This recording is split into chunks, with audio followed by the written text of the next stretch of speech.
Alright. We were trying out Texas Chainsaw Massacre. I've been playing a little bit already. You can see I'm level 15. We've been having some fun with this. It was kind of a surprise. I didn't know anything about it coming out. I didn't even notice anything about it. And then I saw it pop up in the Xbox Game Pass, so I gave it a shot. We've been loving it. The only downside being that you can't do local split screen or anything like that. So I ended up buying it on PlayStation as well. And my girlfriend and I have been playing it together. She's on the PlayStation, I'm on the Xbox here. Been playing it with Kloss. You might know him from the Dead Just Productions podcast. But been playing it like crazy lately, the last couple days. Really been enjoying it. So we're gonna dive in here for a little bit. Gonna split. It's gonna be a long recording, but I'm gonna split it up into a number of parts depending on how long we record for here. But yeah, it's been fun. You play as either the family or the victims. The family are the killers. Victims are survivors. It's 3v4, 3 killers, 4 survivors. It's asymmetrical gameplay. Killers trying to fight or trying to find and kill the survivors. There's different traps, escape routes, things like that they can do to get away from you. But we're gonna see if we can take them out. A lot of different abilities. As you play the game, we'll see here as soon as we get loaded in. You don't necessarily level up just by playing. You have an overall level, which is the level 15 I'd shown you earlier, and you have that. And every time you level up, you get 5 skill points. And as you use skill points on different characters, you just use them however you feel necessary. As you use them, you level up the characters in that way. So I'm gonna be Cook. I'm leveling him up. So you can see I'm level 8 with Cook. Level 10 with Leatherface. What you'll do is as you level up, you get skill points and you fill out these skill trees.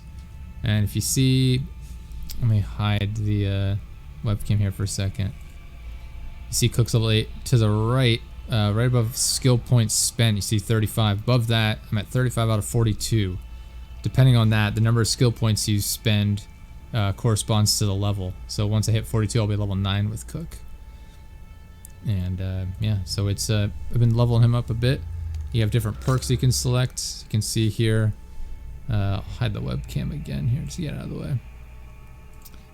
You've got, you know, the ability. This is his default ability, which lets me like kind of scope out the survivors by listening to them. Different perks. You got a grandpa perk, which I don't know why this turns it off all the time. Got different executions you can choose from, and then you got attributes. So as you're leveling up, you get like these attribute points. You take them, throw them into whatever stat you want. Boosting my endurance to make him kind of level. So you're leveling up your damage, how quickly you can harvest blood, and your stamina essentially. This lobby is not going to load in because we don't have enough players, but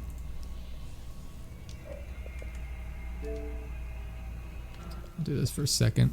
Just be careful. I know people are. What are you doing, pup? I know people are prone to say pretty horrible things. But yeah, so you level up your characters in that regard. So you'll see here where it says modify, sort of right in the middle of the screen over there. This is how you level up your main ability. So this you do level up. These and your perks, you level the individual perks up just by using them. So I'm almost level 2. So I'll be able to increase the detection range again. That's what I want to do. So yeah, you level up the perks just by using them. And then you level up your actual character by using the skill points that you unlock for leveling up your overall level. And you level up by, you know, if you're the killers, hurting the survivors, destroying like their escape routes, collecting blood. So what you'll do is you'll hunt them down. There's little blood sacks throughout the map that you collect blood from. Hitting the survivors gets you blood. And what your goal is, you take that blood. I think mine's capped at like 110 right now. I get like 20, 25-ish every time I collect from a sack, and then however much damage I do to a survivor, I get that much blood. You take that to Grandpa, who's a guy just sitting in a rocking chair somewhere on the map. And you give that to him, and the more every 100 blood you give to him, he levels up, max of 5. And once he's 5, as he levels up, he has different rewards. He will shout or like scream out, and it marks any survivors that are currently moving. Once you get to level 5, he marks them no matter what. So it's definitely in your best interest to level him up as quickly as you can. So it's kind of explained here. You gotta secure the property, feed him blood. You gotta hunt and collect blood from victims, and then execute the victims. So someone has to be Leatherface. Leatherface starts underground in these like tunnel systems, hunting down the survivors, and they're just trying to keep quiet the entire time. So he'll hunt them down, and then eventually they'll be able to find their way out, go above ground, at which point we'll be able to assist him in taking them out. I wish I was recording this the other day when we were playing. I got back-to-back games where I got all 4 of them before they could escape. So here's blood. You collect this, and you can see on the right-hand side over there, I'm at 22 out of 108. Also, you can see the little, it's hard to see maybe on the playthrough in the grass there. You can see a little bit of red that shows survivor that was making a bunch of noise.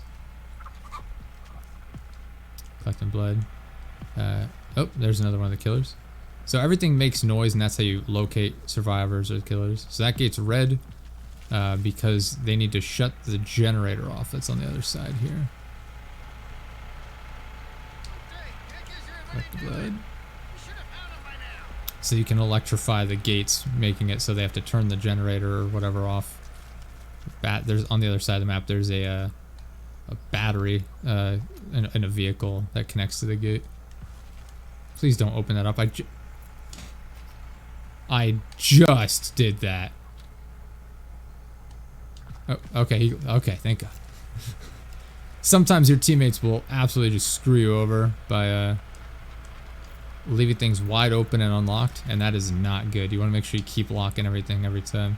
I put padlocks on these gates because it kind of blocks this side of the map off for a little bit. There we go. So they made enough noise that they woke him up. They probably opened up a door somewhere. Oh, so there they are. They're running around down here. So you can see Leatherface chasing after this person. That door's closed. So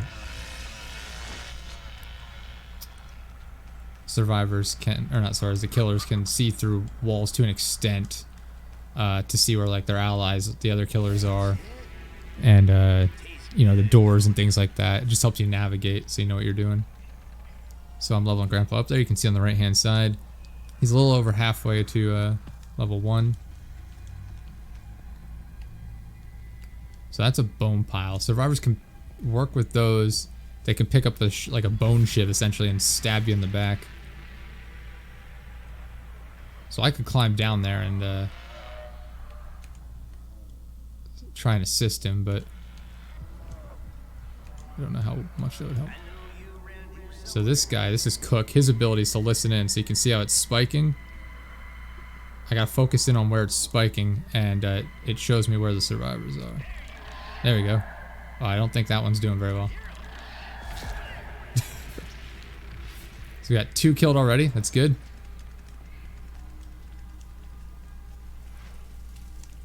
So as you can see, I got, I don't know where my, oh, there's Leatherface. I don't know where my ally went. Oh, there he is. He's running from over there. Okay. So yeah, as they come up above ground, they can jump back down the wells to get away from you. They've got these here. Oh, there's a survivor. Hey, buddy.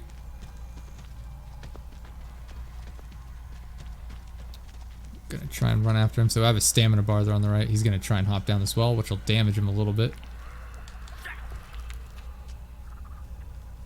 So that, yeah, they can hop down there. They can sneak through these thin little gaps where we can't follow them. They can sneak through these.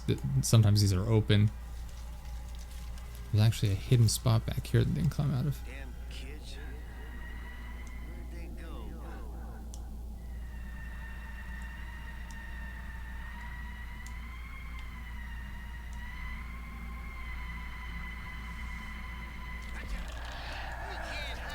Hey there, buddy. Oh, I'm wrestling with him. Wrestling with him. Oh, he fought back. He got me. Damn. So he stunned me essentially for a second. Then off to the left. Oh, we're gonna hunt him down. Not looking good for him. Ah, hit him. Oh, he's got to be almost dead. So they take damage when they jump down the wells.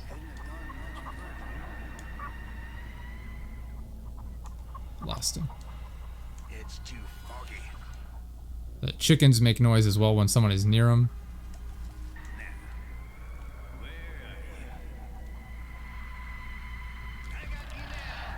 Oh, he's healing up down there. So we got 2 survivors to go.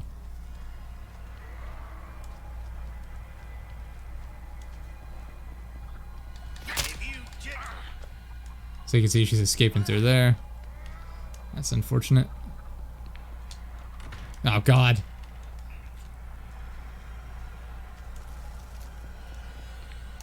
Here you go, Grandpa. Alright, I'll feed Grandpa since no one else is. You definitely want to focus on getting him blood. There's someone there.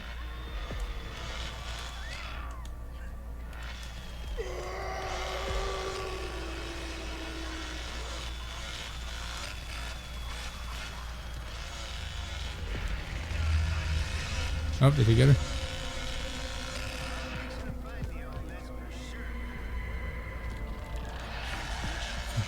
There you go.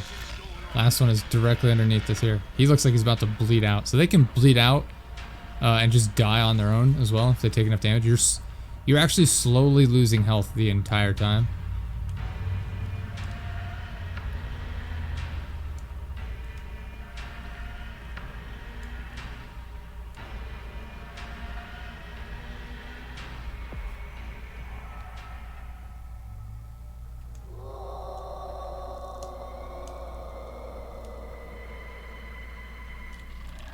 That's the generator. I can't hear nothing with all this dang racket.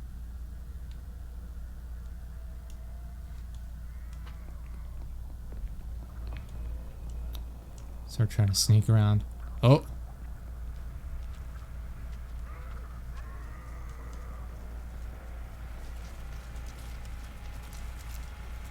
Thought I saw someone here.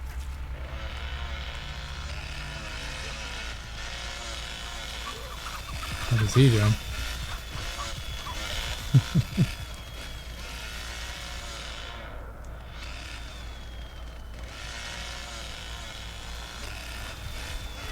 I don't know where the survivor went. We're gonna find him. So this is gonna keep cluing me into the generator, which you wouldn't think would be super helpful, but it actually lets me know that it's still on, which is useful. Because if that goes off, I know he's over there trying to escape.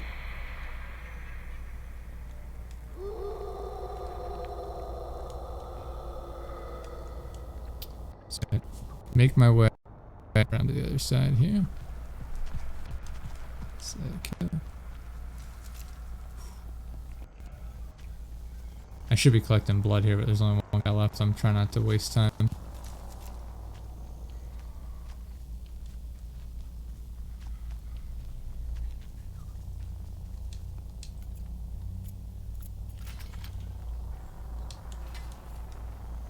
I want to make sure this is on.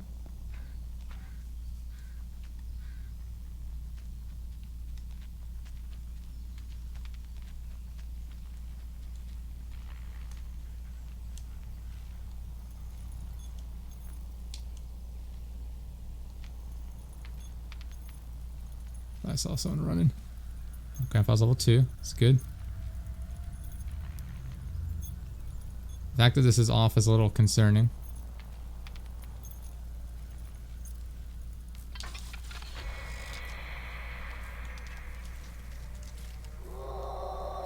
Oh, there he is. He's over on that side. You can see him lit up for just the tiniest bit.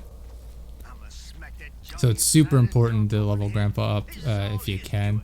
Like I said, I was distracted trying to get over here to make sure he couldn't escape. I'm glad I did. I turned that back on so it prevents him from getting out this way. There's 4 escapes on every single map, exactly 4. This one has the 2 escapes that I've shown so far. There's an escape door underground, and there's another escape off to the side, I believe, that they have to find a valve and open up. And I can't remember. Is it 3? this back up. You can also tell if you lock it and you come back and you can't relock it. That means that they've picked the lock. So you know that someone, a survivor, has gone through there. Because if one of the killers is the one that opened it and relocked it, then it wouldn't damage the lock.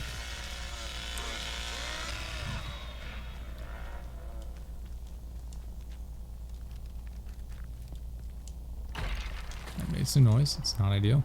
Oh god! Oh Jesus! Ran into him in here. I need my... Oh god, I need my teammates to show up. What's he doing? What's happening? Oh god, he knocked me down again.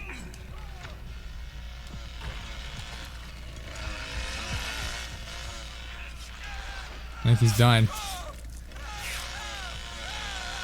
Oh yeah, not good for him. He is dead.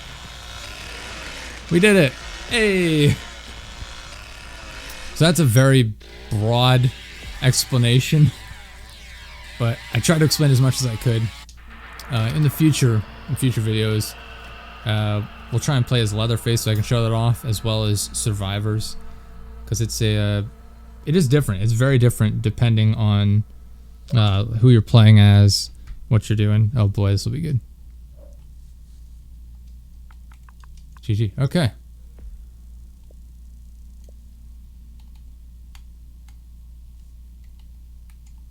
All right.